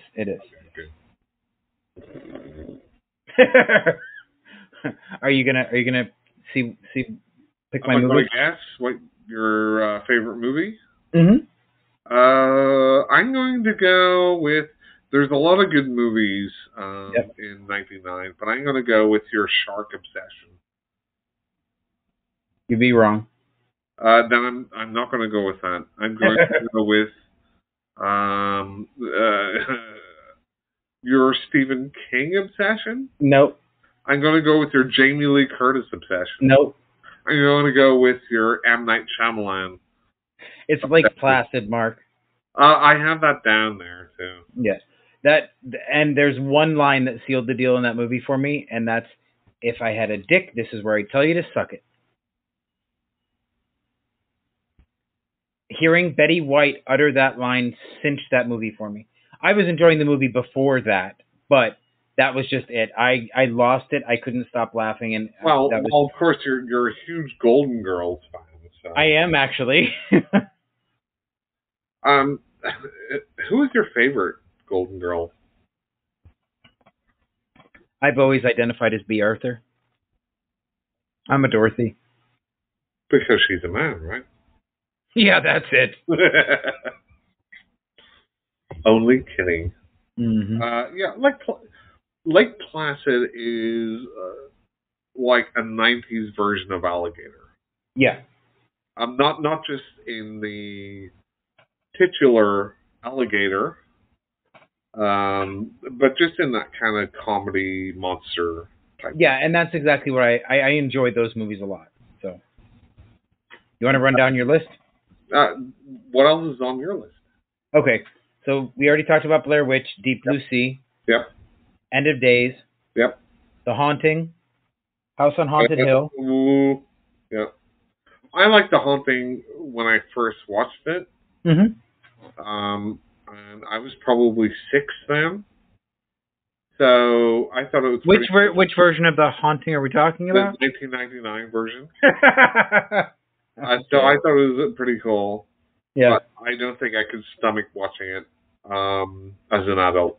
I'll rewatch it if it's on TV. Yeah. Then I have Virus, Ravenous, Sleepy Hollow, Stigmata, and Stir of Echoes. Yeah, I have most of those. The other ones I have is when they started rebooting the William Castle movies, House on Haunted Hill. Yep. Which I thought was amazing, despite the lackluster ending, poor CGI. Yeah. But that's it's a real roller coaster of a movie. It's a fun movie. I had fun watching that movie. Idle Hands. I did not like it. I don't know why. I just never connected with the fun of that movie. I know a lot of people have a lot of love for that movie. I just never connected with it. Oh, it was a great horror comedy horror. Yeah. And I know you talked about End of Days, but let's just talk about Arnold Schwarzenegger trying to punch the devil. Yeah. That movie is great.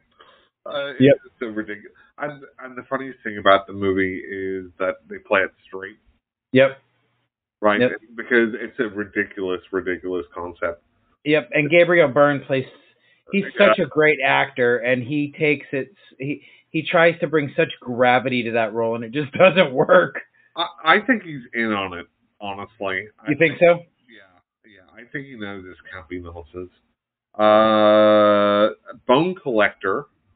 I was never a fan of that movie. Not that I ever saw anything wrong with it, but I was not a great fan. No, Bone Collector is really good. But again, it's one of those 7. It's like you talk about the Scream lectures. This is another one of the 90s kind of 7-esque detective fallen stories. Yep. You talk about Virus, which is like stupid but fun. Yeah. As being a huge Stephen King fan, I'm surprised you didn't mention The Storm of the Century. And I'm surprised I didn't mention it either. It is one of the best of his numerous TV movie series. Yep. I love that I do agree. It was fantastic, and Colin Feore was a great Yep. antagonist in that movie. Sixth Sense. Oh, did I miss that one? Yeah, the only M Night Shyamalan. Well, one of the only M Night Shyamalan movies I enjoyed. Which I kind of feel is like a one-shot movie.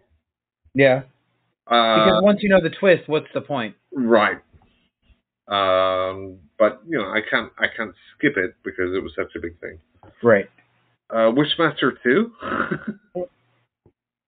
I really didn't care for any of the sequels. I only bring it up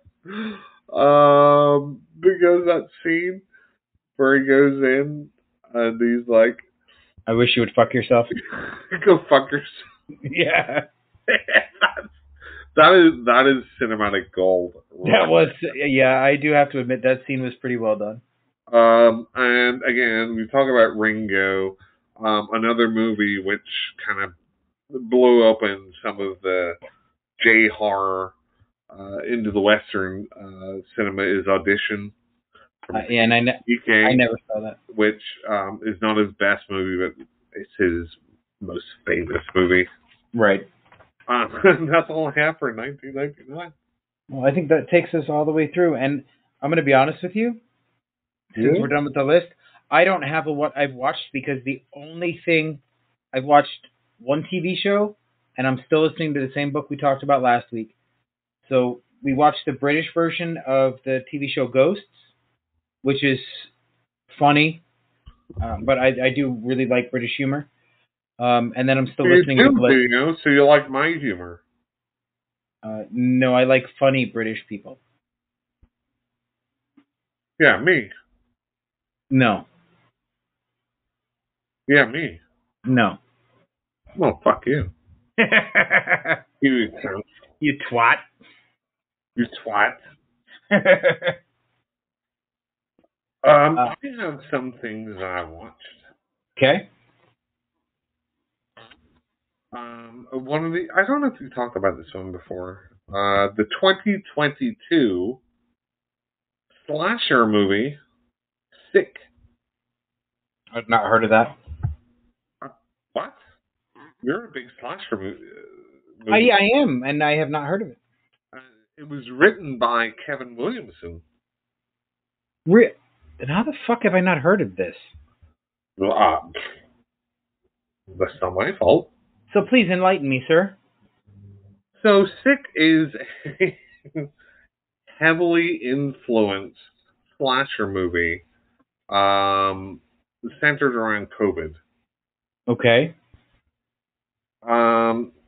So it follows a college student and her friend who go off to isolate themselves in like one of the parents' like houses, like cabins out in the woods. Okay. And a slasher comes in. Okay. But it's really COVID centric. Okay. I think this movie captures. It's weird looking back on it because it captures some of the stuff. Like people are in a store, they've got masks on. As soon as they come out, they take their masks off. Right. Just like, oh my god, yeah, I used to do that all the time. It's like an old time capsule. Yep. This movie is, and he pulls a lot of the Scream tropes. Certainly at the start, anyway, where it's not like somebody's calling somebody and talking to them. Right. They're being texted. Oh. And they're like texting back and but it's got that same kind of beat as far as somebody coming into the house and then whenever these people get out. Now, the reason why the slasher is after these girls and her boyfriend shows up, there's some red herrings and stuff. Okay. I can see what you're doing. Right. But I think it's, I don't know. I think you would like it a lot. Okay, I'll check it out. I honestly just have not heard of it at all. Yeah, it was on. I don't I don't even remember what streaming service. Peacock or I don't remember what it was on. I watched the recently multi-Oscar winning movie. Hmm? Can you guess? No.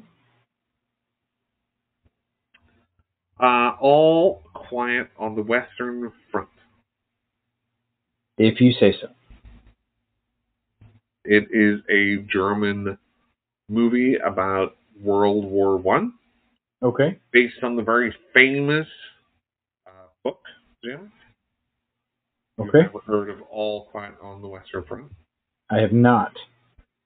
There was a movie made in I think No. I've heard of the original. I'm sorry. I've heard of. 30, and then maybe in the 50s.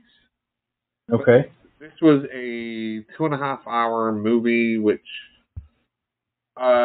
visually very impressive. Character is very bleak.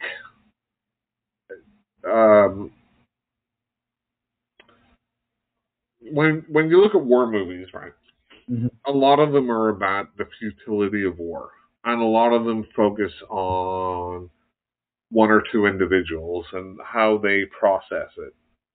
And this is one of those movies. I really have to watch the original movies again, but this is very good. It was very, but there was parts of it which were kind of downtime. Yep. And it's kind of character building, and they're trying to say, well, here, these are these characters, and they're very intense situations, and some of the warfare in it is just like, yeah, World War One on the Western Front is not a place you want to be. Okay. At all. And these millions of people were killed there over fighting over a few feet of ground, and didn't mean anything. It's like this futility of war. It's a meat grinder thing, and you have certain parts where all of a sudden, and again, it's World War One, not World War Two. Like World War One, tanks roll in, Right. and they're trying to shoot them. Like, no, you're fucked.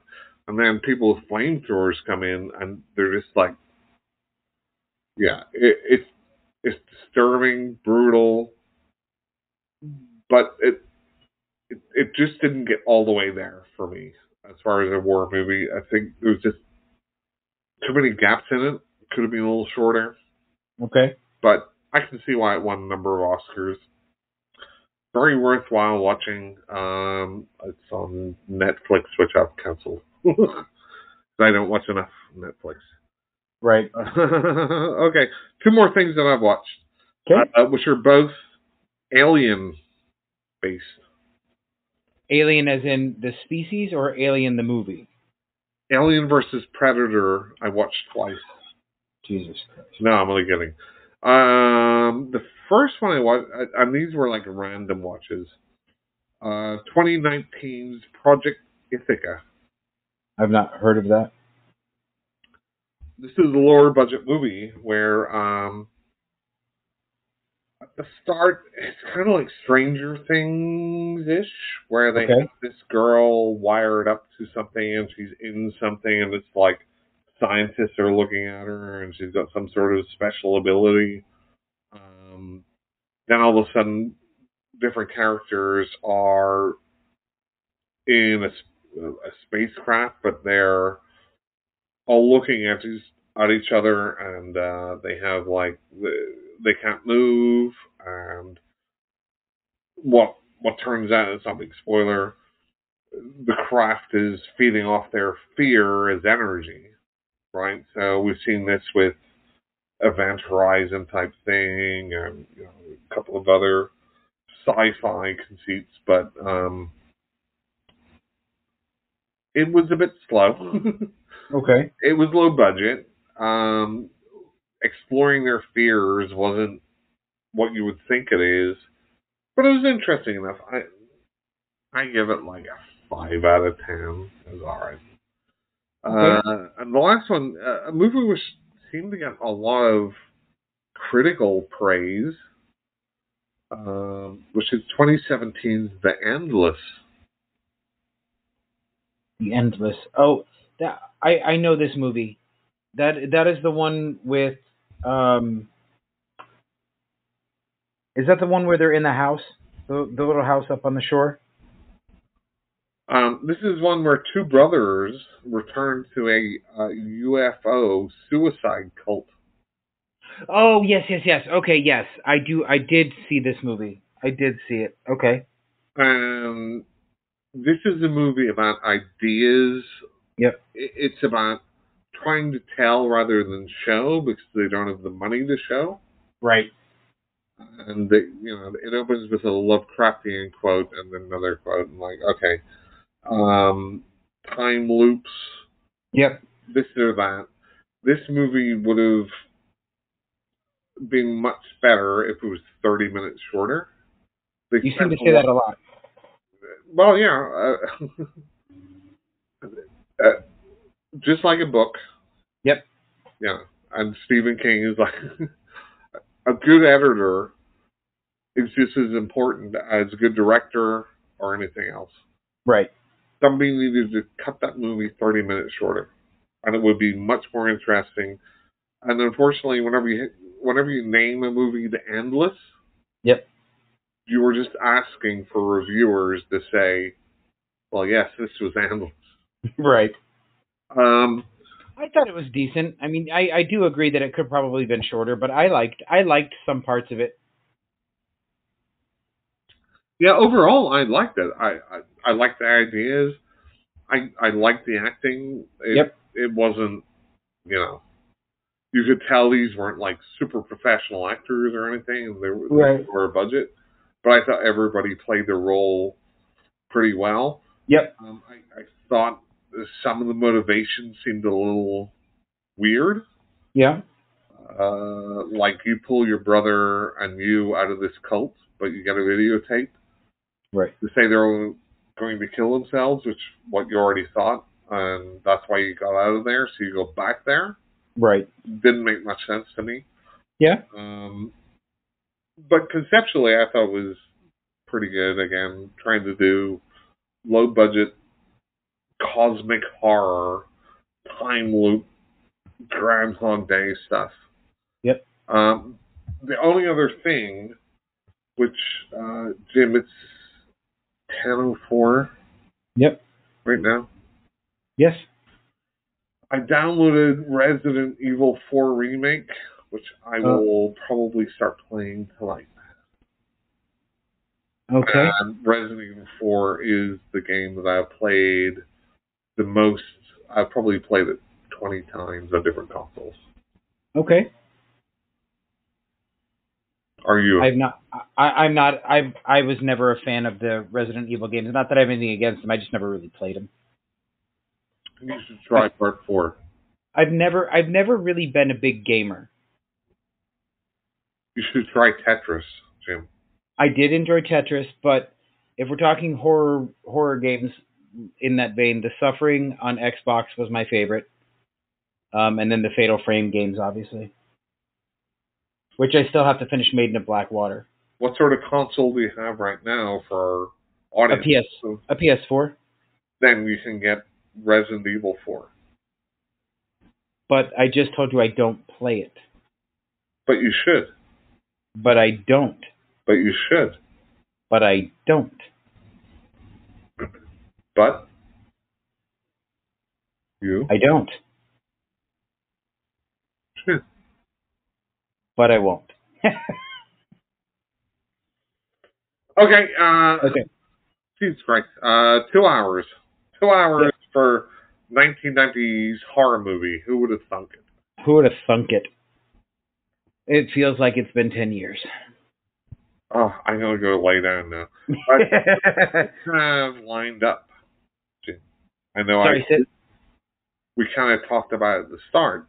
Right. The female empowerment in horror will be our next episode after this. And we will be bringing back a former guest. Lucy will be joining us again.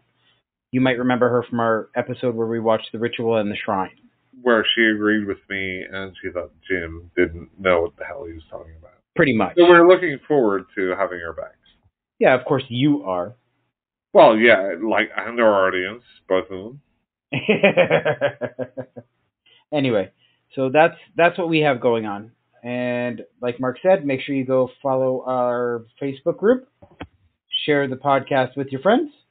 You know where you can find us on Apple, Spotify, Amazon, Audible. If you wherever don't, you get your podcasts. If you don't, Jim will find you and kill you.